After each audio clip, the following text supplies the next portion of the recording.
Running Scared by Lynn Cook, Chapter 9. Although it was Saturday, Lee still went into the office, as the time she had left in New York was getting shorter, and there was still plenty of work to be done.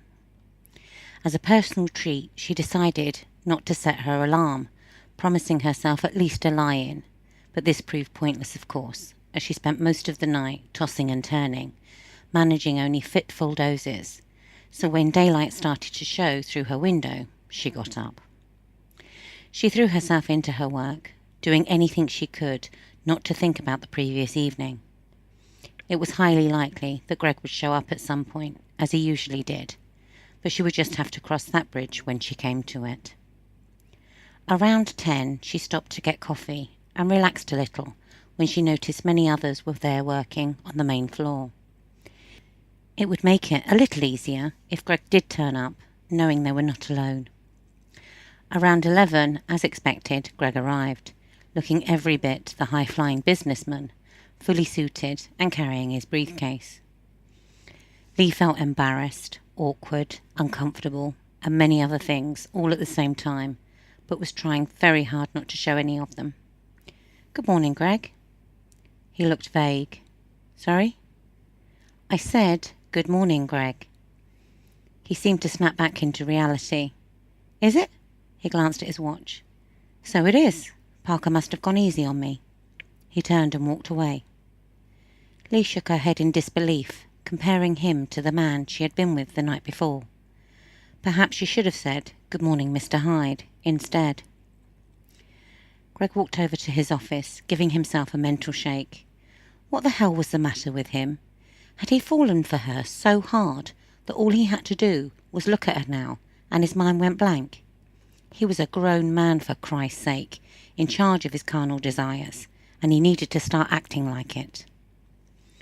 It didn't really occur to Lee that one by one people were calling their goodbyes, as she was so engrossed in what she was doing, spending most of her time on her knees, surrounded by piles of paperwork and boxes of old files. She finished her last round of data and sat back on her heels with a smile, happy with what she had accomplished. "Well, you look very pleased with yourself." She nearly jumped out of her skin as she turned her head to see Greg leaning against the doorframe. "Sorry, I didn't mean to scare you."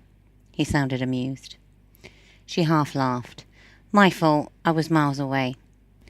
She didn't want there to be any awkwardness between them, but remain as it was before the little indiscretion of the night before. "I am pleased with myself, actually, as I've just finished all of the number crunching, so all I have to do over the next few days is run the reports." She brushed her hands together a couple of times. "Piece of cake." She smiled and got to her feet. "Very impressive," he acknowledged with a bow of his head. She started to brush the dust down from her clothes, and he came and stood in front of her, raising her chin with his finger. "You have dust all over your face." He started slowly rubbing her cheek with his other thumb. She looked into his eyes, fighting the overwhelming impulse just to throw herself into his arms. "You're shaking again. Must be cold in here too." She half smiled. "Must be," she said quietly. "So, how did you sleep last night?" He still had his hands on her face. The mere mention of last night made her pulse race. "Fine." He smiled. "You're lying to me." She swallowed deeply. "I know I am." "Why?" She shrugged. "Just because." "Because what?" "Because—" She suddenly panicked and looked towards the door. "You don't have to worry. We're quite alone. Everybody else left hours ago." Lee didn't know how she felt about that. She took a deep breath to steady her nerves and took a step back from him. "Because I don't want you to know that I hardly slept a wink. Because I don't want the fact that we got a little carried away last night to interfere with our working relationship. Because I just want us both to put the whole thing behind us and forget it ever happened. Just because." He took a step forward and cradled her face in his hands, bringing his own closer. "Then we couldn't disagree more. I have no problem with you knowing that I didn't sleep a wink all night either. I want us to get a lot more carried away, and in no way do I want to forget about it, even if I could." He ran his thumb along her bottom lip. "Stop running away from me, Natalie. Come back with me now, and let's finish what we started."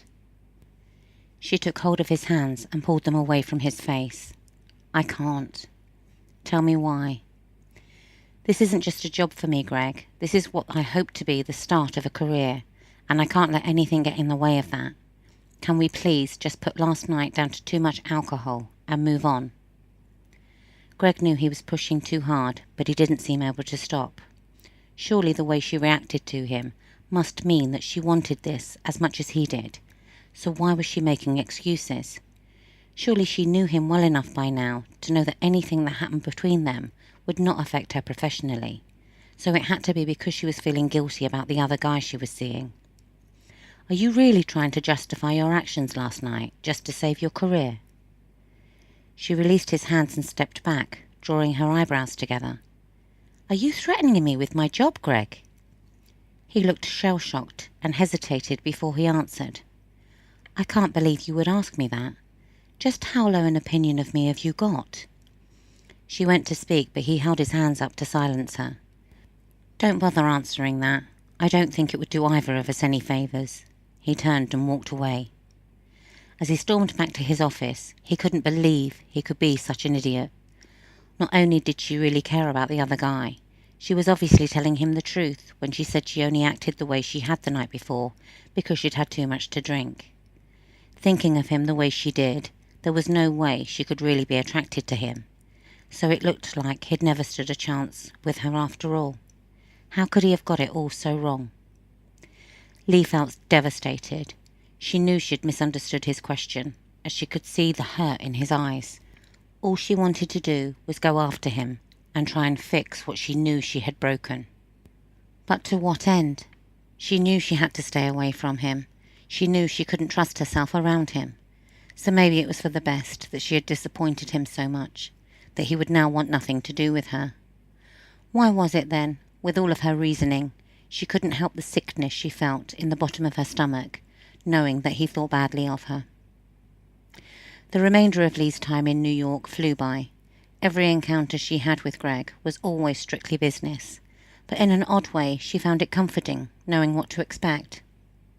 She was just finishing her last report and then was heading back to the hotel to pack when Greg rang her and asked her to come to his office. Lee was no longer nervous when he summoned her, certain that she would be faced with Mr. Hyde, just anxious, as it usually meant a lot more work, and she was running short of time.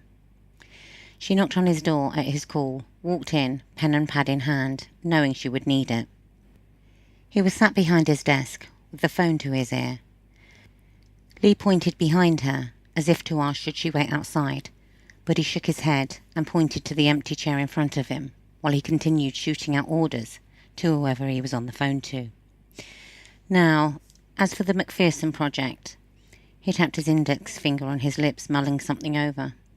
"No, second thoughts, don't worry about that. I'll brief Lee on what's to be done, and she can sort it for me when she gets back." He was silent for a moment, listening to the other person. "Well, she's right in front of me. I'll ask her." He held the phone away from his ear. "June wants to make sure you will be going back and won't resign as soon as your feet touch English soil." Lee looked confused. "She's worried I might have been bullying you," he clarified. Lee smiled.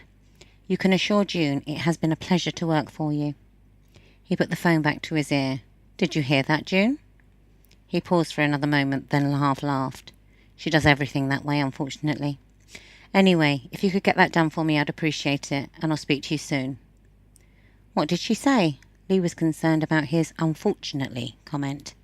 He shook his head. "Nothing of any relevance. Now, there are a few things I want you to do for me when you get back." The next hour was filled with her writing down a huge list of instructions, and Lee was getting more and more excited by the responsibility he was giving her. She couldn't wait to get started on it, and it must have shown on her face. Greg leant back in his chair and loosened his tie. "You look positively glowing." Lee met his eyes for a second and then looked back down at her pad. "I just find it all very exciting, that's all." "Let's hope you always will." They were both silent for a moment, and Lee wondered for the 100th time whether she should try and apologize for their misunderstanding, but decided it would be best to let sleeping dogs lie. Right, he sat up. You'll be picked up in the morning and taken to the airport. You've worked hard while you've been here, Lee, and I want you to know I appreciate it. Greg held out his hand and Lee took it. Just keep doing what you're doing, and you'll get that career that you're after. Thank you, Greg. Well, he released her hand. Phone me when you get to the office and have a safe journey. Their meeting was concluded. They exchanged goodbyes. She finished off a couple of things, then left the building. Would she ever understand how she truly felt about Greg Phillips? The likelihood was that she would have very little to do with him from now on, and she couldn't shake the feeling of loss as she packed her case. After all, it had been very exciting working for him, and although she still had a few more things to do, they wouldn't take her that long. Would she ever forgive herself for not sleeping with him when she had the chance? Lee flinched at her own thoughts. If that's the way her mind was working, it was just as well she was leaving tomorrow, as that sort of aggravation she could do without. If she wanted sex so badly, she could have it without putting her career on the line. The trouble was, she didn't just want sex. She wanted sex with him. It was definitely a good thing she was going home in the morning.